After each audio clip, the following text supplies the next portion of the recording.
आदाब।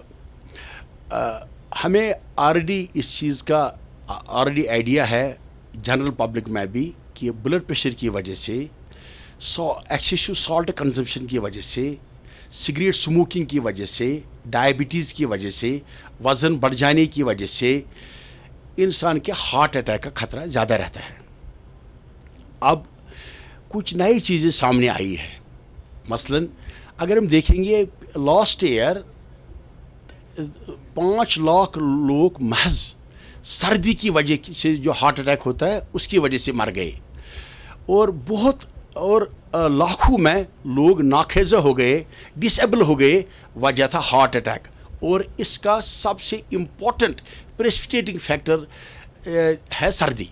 सो हमें यह आइडेंटिफाई करना है कि एक तरफ से हम ग्लोबल वार्मिंग की बात कर रहे हैं, दूसरी तरफ से हमें ये देखना है कि वज़न, ये टेम्परेचर का गिर जाना, मतलब जो विंटर है, जो कोल्ड है, इस कोल्ड की वजह से इंसान को हार्ट अटैक के चांसेस ज़्यादा रहते हैं। तो एक कोल्ड खुद एक हार्ट अटैक प्रेसिपिटेटिंग फैक्टर है। दूसरा हमें पता है विंटर्स में रेस्पिरेटरी ट्रैक्ट इन्फेक्शंस ज़्यादा रहते हैं। जब कोविड पैंडेमिक था तब हमने कोविड पैंडेमिक में ये भी देख लिया कि cardiovascular illnesses, heart attack, stroke rates, बाकी प्रॉब्लम्स, जो वैस्कुलर प्रॉब्लम है वो बढ़ जाती थी कोविड अटैक पेशेंट्स को। तो रिसर्चर्स को ये आइडिया आया कि जो वायरल इन्फेक्शंस है, जो रेस्पिरेटरी ट्रैक्ट इन्फेक्शंस है, ये भी रिस्क फैक्टर्स है for causing A heart attack. उसके बाद और इंटरेस्ट बढ़ गई रिसर्चर्स में इस मामले पे।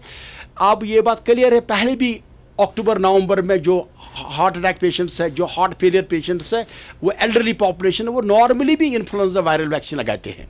तो कहने का मतलब ये है कि हमें अब दो टोक टर्म्स में, इन क्लियर स्टैटिस्टिकल टर्म्स में, जो पब्लिश डेटा है journal American college of cardiology में जो स्वीड हार्ट स्टडी आ गई है, ये बात एस्टैब्लिश्ड है कि cold is a very important risk factor for a major as well as minor heart attack. तो करना क्या है?